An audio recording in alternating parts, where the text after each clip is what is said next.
어떤 식으로 합니까? 오늘 예. 안철수 국민의당 당대표 취임 100일 되는 날입니다. 지난 100일 동안 많은 관심을 가지고 취재를 해주셔서 감사를 드리고요. 지금부터 간담회를 시작하도록 하겠습니다. 먼저 안철수 당대표의 모두 발언 듣겠습니다. 얼마 전 간담회에서도 저보고 예정에 없던 모두 발언을 하라고 하는 겁니다.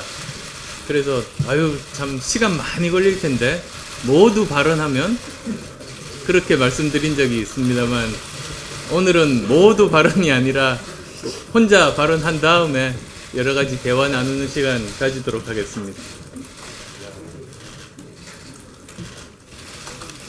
정말 치열하게 달려온 지난 100일이었습니다.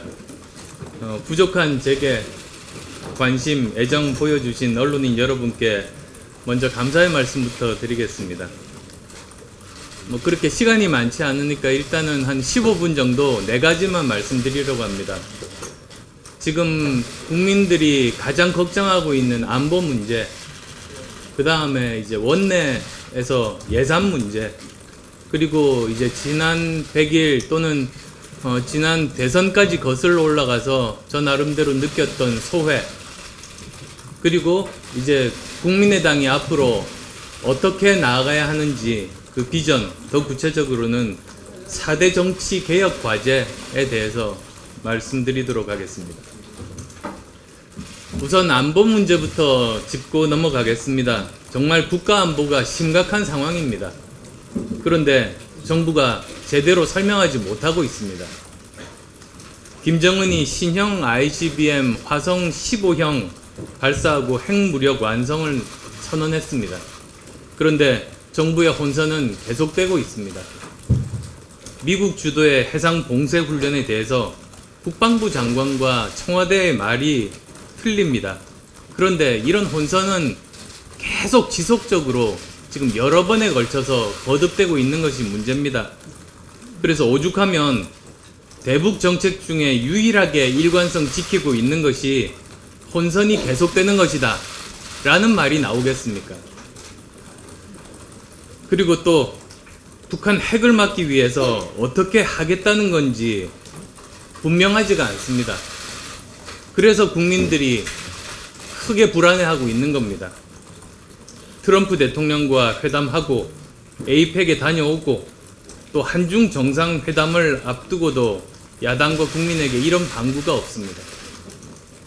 지금 실질적인 안보 상황이 어떤지, 무력 충돌 가능성은 있는 것인지, 미국의 요구와 우리 정부의 차이점이 도대체 뭔지, 중국의 요구는 구체적으로 무엇이고 우리는 어디까지 수용할 수 있는지 등등 국민들이 궁금한 부분에 대해서 대통령께서는 설명해 주셔야 합니다.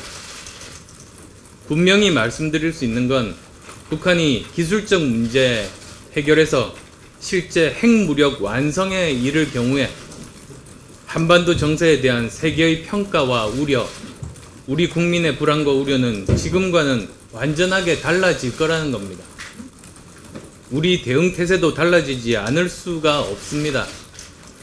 앞으로 전개될 그런 상황 어떻게 막을 것이고 실제 그런 상황에 처한다면 우리는 어떻게 대처해야 하는가에 대한 지혜를 모아야 합니다. 저는 여러 번 걸쳐서 말씀드렸습니다만 안보에는 여야가 없다고 생각하고 항상 협력할 준비가 되어 있습니다. 한반도 정세에 대한 문 대통령의 성의 있는 설명 요구합니다.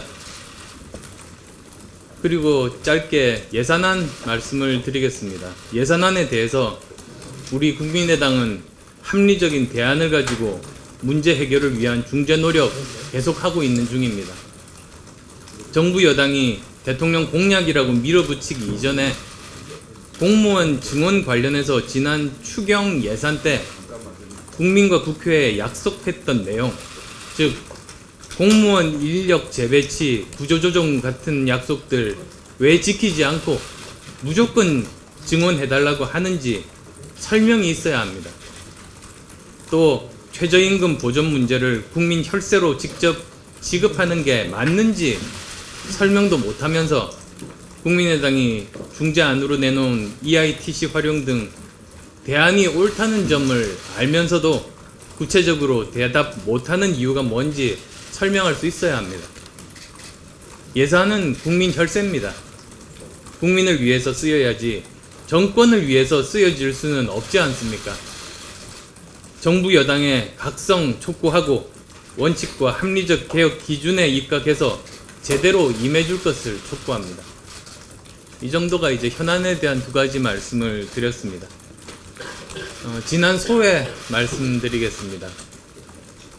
저는 사실 지난 5월 대선에서 패하면서 많은 부분 느끼고 생각했습니다.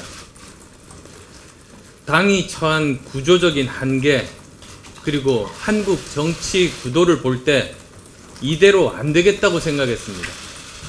그것이 제가 8월 전당대회에 출마한 이유이기도 했습니다. 돌이켜보면 제 부족함이고 불찰이지만 국민의당이 작년 총선에서 국민들의 관심과 성원 받은 후에 더 큰 비전을 가지고 외연 확대와 혁신의 길을 가야 했습니다. 그런데 그러지 못했습니다. 박근혜 정부에서 홍보 리베이트라고 누명을 씌운 것도 있습니다만 결국은 저희가 부족한 탓이었습니다. 국민의당이 국회에 적지 않은 변화를 가져왔다는 점은 여기 계신 언론인 여러분들께서 알고 계실 겁니다. 20년 만에 강력한 캐스팅 보터가 등장해서 기득권 양당의 밀실 담합, 장외 투쟁, 그리고 무엇보다도 국회 공정이 사라졌습니다. 당리당략에만 치중했던 정치 세력들이 국민 눈치 살피게 됐습니다. 국민의당이 여야의 당리당략 잣대로 어떨 때는 민주당 이중대, 어떨 때는 자유한국당 이중대 이렇게 모함을 받지만 원칙과 합리성에 기반해서 저희 나름대로는 적은 숫자의 현역 의원으로 최선을 다했다고 생각합니다. 그런데 이 국회에서는 캐스팅 보터로서의 역할이 유효하고 강력했지만 선거 국면에서는 중심으로 서기에는 턱없이 부족했습니다. 지난 대선 패배 통해서 기득권 양당과 버금가는 정치적 구도와 지형 만들지 않고서는 아무리 좋은 뜻을 가지고 노력해도 기득권 양당 철옹성을 깨는 데는 한계가 있다는 그 엄중한 사실을 확인할 수 있었습니다. 기득권 양당 철옹성을 깨지 못한다는 건 곧 국민의당 생존과 직결되어 있습니다. 지난 대선 패배가 기득권 양당 구도 혁파를 위한 더 큰 제3의 지형을 만들었어야 했다는 교훈을 주었다고 생각합니다. 당대표로서 제게 주어진 가장 큰 책무는 당을 살리는 것이고 그것은 국민의당 창당 정신과 명분을 확대 강화하는 튼튼한 제3지대 지형을 만들어서 명실상부한 다당 체제를 구축하는 겁니다. 이를 통해서 국민적 지지층 넓혀가고 그 힘으로 현재 정치구도 재구성해서 양당제 회귀 흐름을 차단해야만 하는 겁니다. 그래서 이런 저 나름대로의 반성, 성찰들을 바탕으로 해서 이제 앞으로 국민의당이 4대 정치개혁 과제를 실천해 나가야 한다. 그 중심에 서야만 한다고 저는 말씀드립니다. 4대 정치개혁 과제는 우선 첫 번째, 양대 정당의 적대적 공존을 극복하고 다당제를 정착시킴으로써 담합과 대결의 정치에서 대화와 타협의 정치로 나아가고자 함입니다.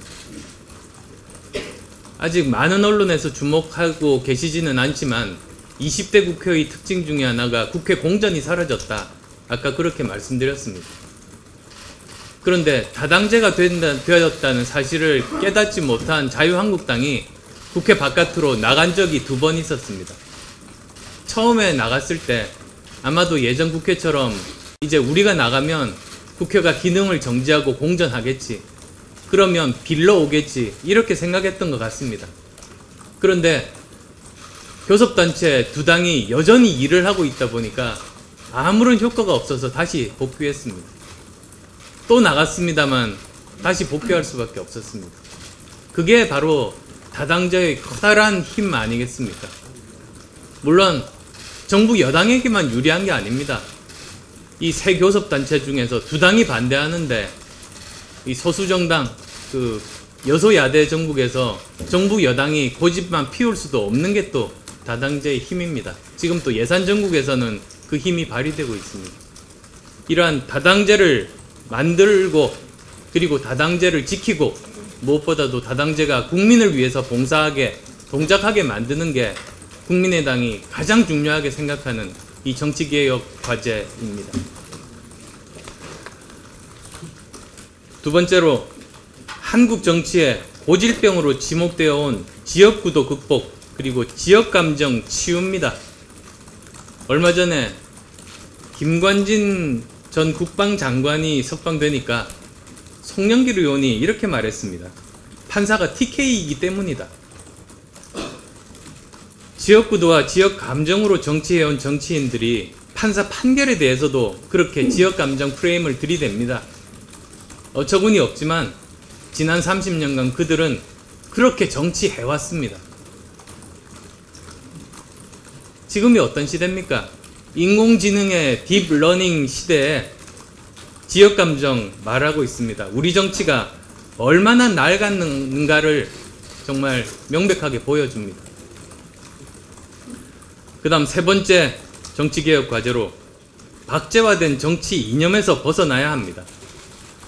한국의 보수는 경제를 발전시켰지만 국가기관의 정치 개입 같은 국민의 정치적인 자유를 침해하고 한국 민주주의에 상처를 내는 중대한 과오를 범했습니다. 한국의 진보는 운동권과 결합해서 민주화에 기여했습니다만 시대착오적인 반미민족주의와 완전히 결별하지 못하고 안보 불안을 일으키고 있습니다. 이 둘 모두에서 우리는 벗어나야만 합니다. 그래서 국민의당은 튼튼한 안보를 바탕으로 하는 평화, 공동체의 행복과 지속 가능한 성장을 추구하고자 합니다. 특히 정부 주도, 국가 주도의 획일적인 문제 해결 방식이 아니라 민간의 자유와 창의성, 다양성이 최대한 발휘될 수 있도록 정부가 앞에서 끌고 가는 방식이 아닌 정부가 뒤에서 지원하는 문제 해결 방식을 추구하고 있습니다. 마지막 네 번째, 한국 정치의 세력 교체와 인물 교체를 이루어내고자 합니다. 우리 국민의당은 앞으로 새로운 인물들이 대거 합류할 수 있는 그릇을 만들어야 합니다. 우리의 중심을 잡고 외연 확장하는 노력을 끊임없이 계속해서 이제 수권정당이 되어야만 합니다. 무엇보다도 이런 새로운 인물들에 대한 기대는 아날로그 세대가 디지털 시대의 중요한 정책을 결정하는 모순을 바로잡을 수 있을 겁니다. 서구에서 30대, 40대 최고 지도자가 대거 등장하는 것이 세계적인 흐름입니다. 바로 이것이 디지털 세대가 디지털 시대를 주도해야 한다는 이유에서 비롯된 것이라고 생각합니다. 저는 제도 정치권에 아무런 세력도 없이 국민만 믿고 혈혈단신 들어왔습니다. 기존 세력이 아무리 강구해도 명분을 이길 수는 없다고 믿습니다. 지역주의, 이념과 진영에 갇힌 기득권 세력들의 명분 없는 정치가 그동안 보여준 행태와 역량이 어떤 것인지는 잘 알고 계실 겁니다. 제가 때로는 부족함이, 때로는 오류도 있었지만 역사 발전의 진리를 믿고 늘 뚜벅뚜벅 제 길을 걸어오려고 노력했습니다. 옳은 길이라면 가시밭길이라도 기꺼이 가고 옳지 않은 길이라면 황금 비단을 깔아주더라도 가지 않겠다는 각오로 그렇게 말이 아니라 행동으로 보여드리면서 열심히 노력해 왔습니다. 앞으로도 그렇게 올바른 길 국민만 보고 계속 걷겠습니다. 예, 고맙습니다. 예, 안철수 대표님 이런 시간 혼자 발언하시려고 고생 예, 많으셨습니다. 15분 마쳤습니다. 이제 우리 기자님들 질문을 받도록 하겠는데요. 소속 언론사와 성함을 좀 말씀해 주시고 질문해 주시면 감사하겠습니다. 먼저 네, 저 MBN의 윤범기 기자라고 합니다. 대표 취임 이후 계속 다당제를 강조하고 계신데요. 이 다당제를 하는 가장 좋은 방법은 연동형 비례대표제라는 게 정치권의 일반적인 합의인 것 같습니다. 그런데 연동형 비례대표를 하려면 지역구 수를 줄이거나 비례대표를 통해서 국회 정원을 늘려야 하는 문제가 있는데요. 이 두 가지 방향 중에 어느 쪽 방향으로 문제를 풀어야 된다고 생각하십니까? 가장 중요한 것, 그러니까 다당제가 유지되기 위해서 정말로 중요한 것이 말씀하셨듯이 국회의원 선거제도를 바꾸는 겁니다. 지금의 소선거구제 1인 당선 방식은 그건 여러 가지 폐해가 지금까지 있어 왔습니다. 양당제를 위해서 극도로 유리하고 극도로 효율적인 제도가 바로 지금 현재 국회의원 소선거구 제도입니다. 그것을 해결하는 큰 방향이 두 가지 방향이 있습니다. 하나는 말씀하셨던 그 정당 명부식 비례대표제의 방식이 있습니다. 또 다른 길은 중대선거구제의 길이 있습니다. 저 개인적으로는 말씀하셨습니다만 그 정당 명부식 비례대표제의 방향이 맞다고 생각합니다. 그것만이 국민의 민심의 분포와 국회의 의석 분포가 정확하게 일치하게 만드는 방법입니다. 그리고 그렇게 되면 국회에서 여러 가지 치열한 논의가 거치고 합의가 되면 전 국민적인 공감대를 아주 쉽게 형성할 수가 있고 굉장히 생산적이고 효율적인 국회가 될 수 있습니다. 그런데 거기에 대해서 기득권 양당이 반대가 심합니다. 따라서 저는 개인적으로는 그 방법이 맞다고 생각하고 있습니다만 소선거구제만 바꿀 수 있으면 중대선거구제도 받을 수 있다. 거기까지도 모든 그 가능성들을 다 열어놓고 있습니다. 어떤 방법이 돼도 좋으니 지금 현재 소선거구제만은 바꿔야 된다. 그것이 제 생각이고 국민의당의 생각입니다.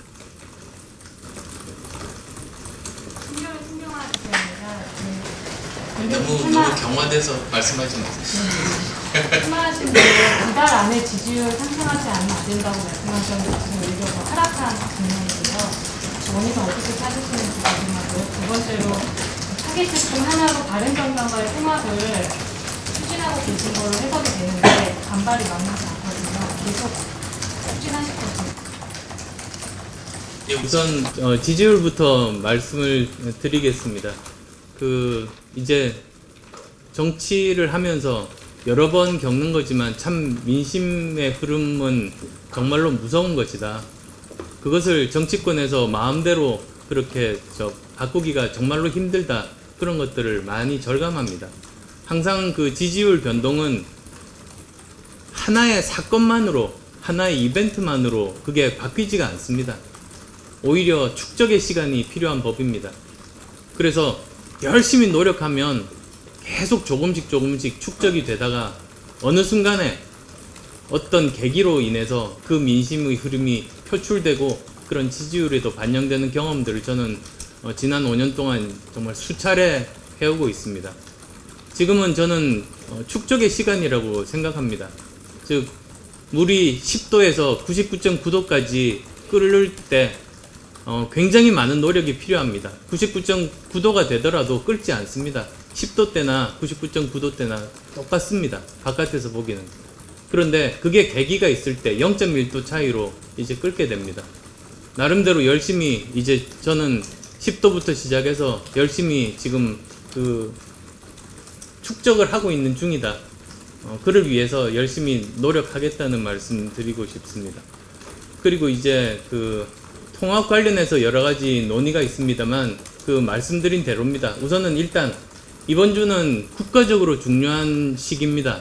예산안이 이제 지금 벌써 법정 시한을 넘고 지금 이 순간에도 협상이 진행되고 있습니다. 국가가 정지되는 일은 있으면 안 되기 때문에 저희들은 저희들의 중재안을 가지고 최대한 예산안이 빠른 시간 내에 통과할 수 있도록 모든 노력을 당 차원에서 다 하고 있습니다. 따라서 저는 지금 이제 예산안 통과될 수 있도록 저도 모든 그 노력을 지금 현재 이 순간도 경주하고 있다, 그 말씀을 드리고요. 그리고 그를 위해서 지금 여러 가지 정책 연대는 이미 진행이 되고 있습니다. 저는 이제 당분간 그 부분에 집중할 생각입니다. 대표님, SBS 이현숙입니다. 그 통합을 둘러싼 논의, 당내의 피로감도 상당히 축적됐다라고 보는 게 근본인 것 같습니다. 이쯤 되면은 논의보다는 어느 정도의 이제 지도부의 결단이 남는 게 아니냐, 이런 의견도 분명히 있는 것 같습니다. 결단할 시점이 다가오고 있는 겁니다. 말씀드렸듯이 지금은 예산에 모든 것을 다 집중해야 됩니다. 그래서 지금은 그것이 국가적으로 중요한 과제 아니겠습니까? 그래서 그 일 최우선적으로 저희들은 할 생각이고, 그 과정들을 통해서 정말 국민의당이 꼭 필요하구나를 국민들께 인정받을 수 있을 겁니다. 그 믿음으로 지금 해나가고 있습니다. 그리고 지금은 아까 말씀드렸듯이 정책 연대 과정을 통해서 과연 얼마나 생각이 같은가, 그 점들을 확인하고 있는 중입니다. 모든 일은 다 그 절차가 있고 상대가 있고 과정이 있는 법 아니겠습니까? 그래서도 지금 그런 생각의 그 차이점들에 대해서 그런 것들이 있는지 확인 작업 중이고 의견 수렴 중이다, 그런 말씀드리겠습니다. 한번에 더 여쭤보겠습니다. 정책 연대에 물꼬를 트신 유승민 대표는 세비 인상에 대해서 반대 입장을 밝히셨는데, 국민의당도 그런 입장을 밝히실 의사가 있으십니까? 그 이야기는 아침에 이제 김동철 원내대표에게 지금 바로 그런 상황들에 대해서 이야기를 했습니다. 그래서 원내에서 적절하게 판단할 거라고 믿습니다.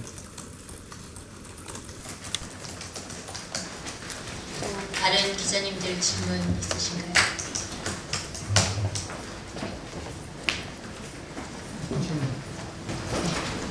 매일경제 김효성, 오늘 아침에 김동철 원내대표와 무원식 원내대표 만나서 선거구제 개편 관련해서 좀 얘기하시는 걸로 알고 있는데, 아까 대표님 말씀하셨던 것처럼 선거구제 개편이 필요하다고 보여지는데, 예산안과 바꿔서 선거구제 개편은 쉽게 말해서 딜을 할 수 있는 건가요? 그렇지는 않습니다. 예산안은 예산 아니고, 그 다음에 이제 아마도 12월 국회가 또 열릴 겁니다. 거기서 이제 본격적으로 이 선거제도 개편 그리고 개헌에 대해서 가장 중점적으로 지금 논의가 돼야 될 그런 부분입니다. 그리고 추가적으로 이제 방송법 개정안, 그 부분에 대해서도 저는 통과돼야 된다고 생각합니다. 그런 아주 중요한 부분들은 이제 12월 국회부터 본격적인 논의들이 시작될 겁니다. 왜 라이언을 붙였어요? 예, 한 번 더 드리겠습니다. 이번에 예산안에서 가장 쟁점이 공무원 증원 문제고, 그거를 우선적으로 인력 재배치나 구조조정이 필요하다고 말씀하셨는데, 구체적으로 어떤 분야에 어떤 인력 재배치, 어떤 구조조정이 좀 설명해 주실 수 있어요? 그건 제가 말씀드릴 부분이 아니고 정부에서 하겠다고 약속을 했는데, 지금 거기에 대해서, 그러니까 지난 추경 때 추경 통과하는 조건으로 그렇게 약속했는데 이번에는 거기에 대한 어떤 설명도 없습니다. 그래서 설명이 필요하다라고 요구하는 겁니다.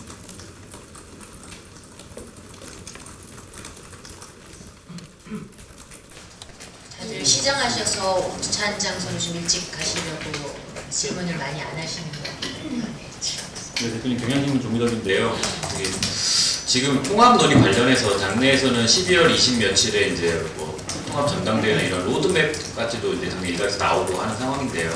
그 상황에서 이제 대표님이 생각하는 그런 그러니까 정책 연대가 잘 된다 안 된다 판단하는 시점이 있을 거 아니에요. 그 시점과 12월 나오는 로드맵이나 이런 것과는 좀 어떤 연관이 있는지 그때까지 판단할 수 있는 건지. 지금 그런 부분들은 다 개인적인 의견들입니다. 그리고 저는 지금 의견 수렴들을 하고 있는 중입니다. 그런 의견 수렴들을 해보고 판단하겠습니다. 당을 위한 희생을 전에 말씀하셨는데 내년 지방선거 때 서울시장 출마하는 게 있으신가요? 이제 그 문제에 대해서 지난 그 대표 경선 때, 그 다음에 그 이후에도, 그 다음에 또 최근에도 한 세 차례에 걸쳐서 제가 그 입장을 밝혔습니다. 그리고 이제 비교해 보시면 알겠습니다만 워딩도 다 똑같습니다. 근데 그때마다 해석이 달라지시더라고요. 그래서 저는 똑같은데 해석이 왔다 갔다 하는 모습들을 보게 됩니다. 근데 저는 동일한 입장이다. 그 당에서 그 시키는 것은 무엇이든지 하겠다. 그 입장은 변함이 없습니다. 새로운 인물 영입한다고 하셨는데 서울시장 혹은 부산시장 같이 중요한 지역자치단체장의 후보군을 새로 영입한 경우가 있습니다. 지금 굉장히 좋은 분들이 많으십니다. 왜 그러냐면 지금 현재 선거 지형상으로 민주당은 이미 줄을 많이 서가지고 들어갈 데가 없습니다. 그리고 자유한국당은 그 실패할 가능성이 많아 보이니까 선뜻 이제 그쪽에 몸담지는 못한 굉장히 좋은 분들이 많습니다. 그래서 저희들 지지율과 상관없이 굉장히 좋은 인재 풀들이 지금 많이 계십니다. 문제는 지금 전국 선거를 사자구도로 치르는 것에 대해서 부담을 많이 가지고 계십니다. 그래서 전국 선거가 최소한 3자구도 정도로 정리가 되지 않으면 합류하기 힘들다는 분들이 전국에 걸쳐서 계십니다. 그래서도 제 고민이 그 지점에 있습니다. 지금 현재 그 전국 선거가 4자구도로 치러지지 않고 최소한 3자구도로는 3자구도로 치러지는데 그 선거연대도 있고 다른 방법도 있고 있지 않습니까? 어쨌든 저는 당대표로서 전국 선거를 치르기 위해서는 그렇게 돼야 된다는 게 제 생각입니다. 그런데 호남은 이미 양자구도입니다. 그래서 전국 선거가 4자구도에서 3자구도로 정리된다고 해서 그 호남 선거 구도가 달라지지가 않습니다. 오히려 더 불리하다고 생각하는 분들이 이제 계십니다. 그러면 저는 이제 전국 선거를 관리하는 입장에서는 이 둘 간의 차이점을 어떻게 잘 만들어낼 것인가, 그 차이를 좁힐 것인가, 이제 그게 저한테 남긴 숙제입니다. 그래서도 저는 지금 현재 당내에서 여러 가지 의견들이 나오고 있지 않습니까? 그래서 일단은 저는 이번 주는 최소한 이번 주는 우리 모두 다 예산에 집중하자, 이제 그 말씀을 그분들께도 드리고 싶습니다. 그리고 또 추가적으로 이제 논의가 좀 더 건설적으로 되려면 결국은 모두 다 당을 걱정하고 사랑하는 마음은 똑같지 않습니까? 그러면 내년 선거에서 제대로 우리가 선거를 치러야만 된다. 그 점도 다 똑같을 겁니다. 그러면 저는 나름대로의 대안을 말씀드린 겁니다. 전국 선거를 이제 3자 구도로 치러야 된다. 구체적인 방법론에 대한 이견들은 있습니다만 어쨌든 그건 제 일관된 생각이고 그렇게 말씀드렸습니다. 그러면 그것을 반대하는 분들은 그러면 다른 대안을 제시를 해주셔야 되는 것 아니겠습니까? 대안이 없이 그냥 있을 수는 없습니다. 그래서 이제 앞으로는 이제 논의가 그런 건설적인 대안들을 서로 주고받는 건설적인 토론이 됐으면 합니다.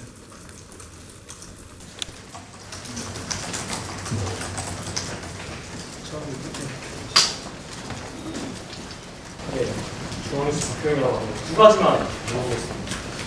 안철수 대표께서 지난 대선에서 지속적으로 이야기하셨듯이 총선 과정에서, 그러니까 지난 총선에서 국민당 약진한 것에 대해서 본인의 성과라고 많이 이야기를 하시는 것 같아서 그렇게 자랑스럽게 생각하시는 것 같은데 다른 정당과의 통합이 그에 보증하는 그런 성과나 과업이라고 생각하시는지 솔직하게 한번 물어보고 싶고요. 또 하나는 이제 국민당의 호남 중진 의원들, 박정선, 박지원, 정동영, 친선대 의원들 지속적으로 이야기하는 것들이 너무 안철수 대표가 너무 반응으로 본다. 그러니까 너무 문재인 정부에 대해서 사사건건 비판만 한다라고 그런 꼬집는 이야기를 하시는데 혹시 이 부분에서 어떻게 생각하시는지, 그리고 문재인 정부가 잘하는 점은 있다고 생각하시는지 뭐가 있는지. 예, 아주 좋은 질문 해주셨습니다. 우선은 저는 총선의 결과는 제가 아니라 국민들께서 만들어 주신 거다. 그렇게 여러 번 걸쳐서 또 말씀드린 적이 있습니다. 결국 선거 결과라는 건 국민들이 만들어 주시는 거지 정치인이 만드는 건 아니지 않습니까?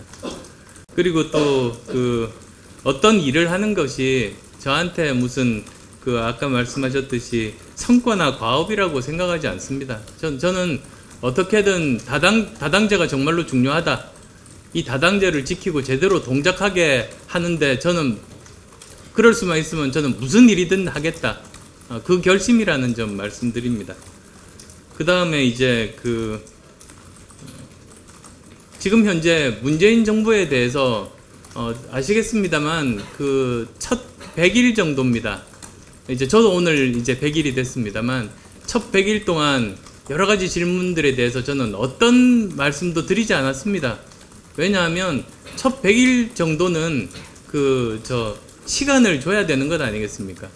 그게 또 올바른 도리라고 생각했습니다. 그래서 저는 그 어떤 비판도 그 당시에 하지 않았습니다. 그 다음 이제 100일 지나서부터 이제 제가 여러 가지 말씀을 드렸습니다만 사실은 그건 정부가 성공하기 위해서 이런 길로 가야 된다는 그 말씀을 드린 겁니다. 아니 지금 현재 그 문 대통령과 제가 경쟁자가 아니지 않습니까? 저는 저대로 야당이 이제 우리 국가가 어떻게 가는 것이 옳다는 신념이 있습니다. 정치인들이면 다 신념이 있는 건 당연하죠. 그런데 그 신념과 이렇게 비교해봐서 다른 방향으로 가고 있을 때 그것보다 이 방향으로 가야 된다고 저는 꾸준히 이야기를 한 겁니다. 그리고 지금 현재 그 정부가 잘하고 있는 점들 여러 가지가 있습니다. 우선은 지난 정부에서 잘못된 여러 가지 부분들 그걸 고치려고 노력하고 있습니다. 그 결과가 바로 지금 현재 지지율로 반영되는 것 아니겠습니까? 그리고 또 지난 정부에서 가장 국민들께 실망을 안겨준 부분들이 그런 그 권위주의적인 행보들이었습니다. 근데 그걸 고치려고 굉장히 많은 노력들을 하고 있지 않습니까? 그런 것들이 그 정책 하나하나에 잘못들은 사실은 굉장히 많습니다. 잘못된 정책들 굉장히 저는 많다고 보는 입장입니다만 그것보다도 일단은 국민들과 이렇게 소통하려고 노력하고 탈권위주의적인 행보 자체에 국민들이 박수를 보내고 있는 겁니다. 그게 이제 지금 현재 지지율로 반영되고 있다고 봅니다. 그런데 이런 상황에서도 잘못되고 있는 정책들에 대한 이야기는 해야 됩니다. 그래야 국가 미래를 위해서 정말로 그 큰 실수를 하지 않고 갈 수 있지 않습니까? 그런 차원에서의 저는 비판을 계속 해왔다. 그렇게 말씀드립니다. 저 JTBC 김정남입니다. 아까 정부 선거를 3자 구도로 치러야 한다는 말씀을 해주셨는데 이렇게 치르려면 내년 6월에 지방선거가 있다고 했을 때 어느 정도 시점까지는 좀 구도가 따라져야 된다고 보시는지 의견을 해주셨습니다. 글쎄요, 그게 무슨 데드라인이 있는 건 아닙니다. 사실 여러 번 기회들이 있습니다.